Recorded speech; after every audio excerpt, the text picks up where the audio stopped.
Dun, dun, dun, dun. Hi everybody, it's me, Lisa T, coming at you with some positive energy. And it is positive, even though I've had a crazy day.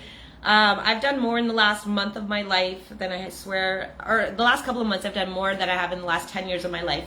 Life has gotten big and abundant and amazing, but it's also exhausting. I need balance. Life is all about balance. And so I'm doing these readings today to catch up because I haven't been on top of it.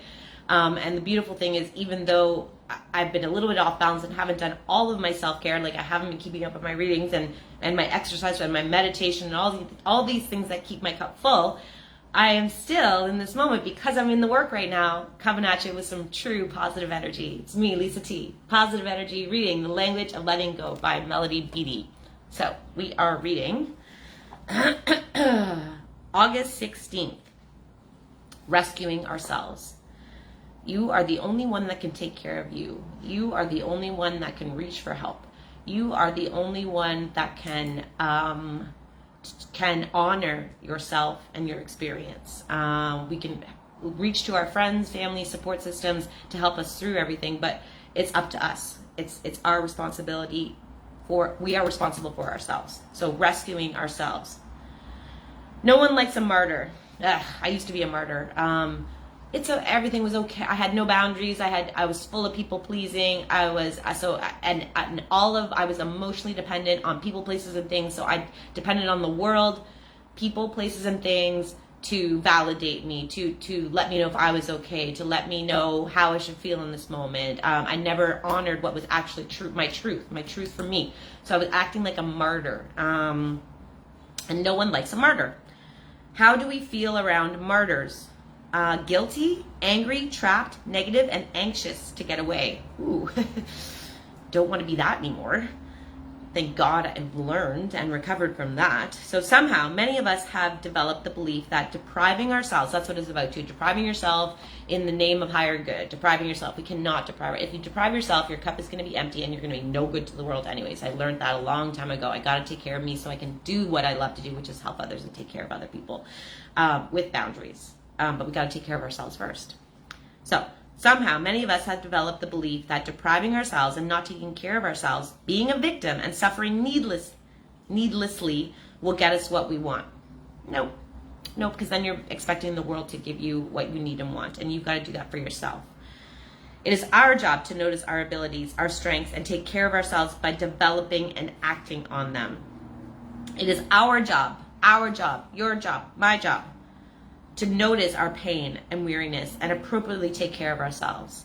I still fumble on this one. I get tired and whatever, and then I'm like, oh no, but I still got to keep going. I still got to keep doing it. Tonight I said, no. Tonight is all about me. I've had a hectic couple of days, and tonight I need Lisa's self-care time, and that's probably why the positive energy is there. I'm so excited. I just had a bath, and I've got some good food, and I got my doggy and Gordy, and I know tonight's going to be a great self-care night. I'm so excited about that. So it is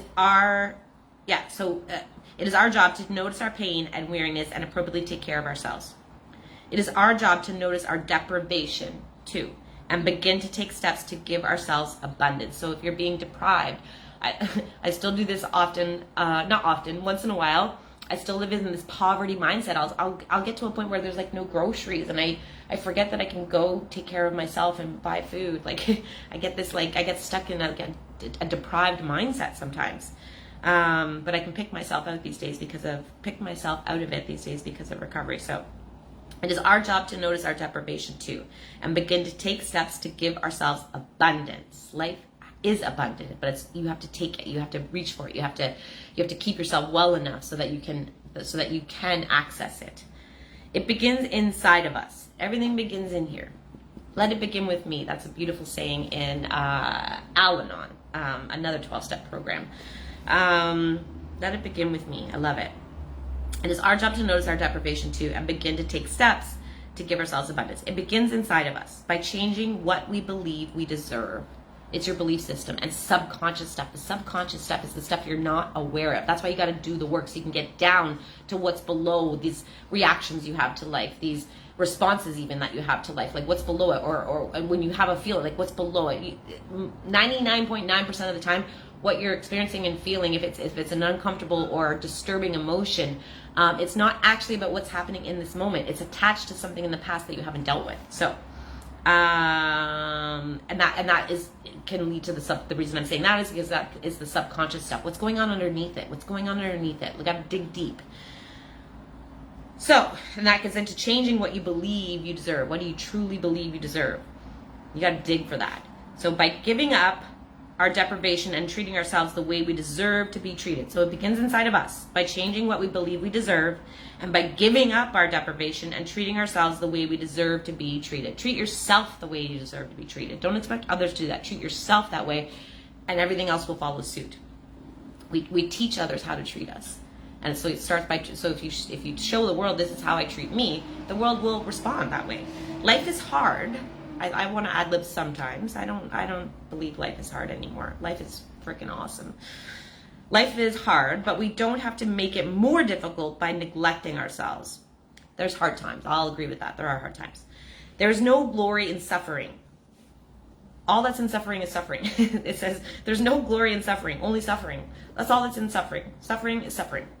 Our pain will not stop when a rescuer comes. Did any of y'all ever want a rescuer?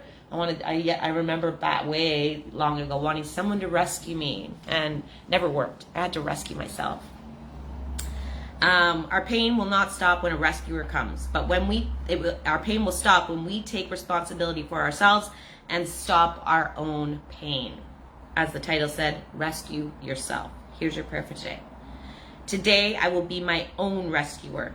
I will stop waiting for someone else to work through my issues and solve my problems for me. Let it begin with me. You got this. You got this.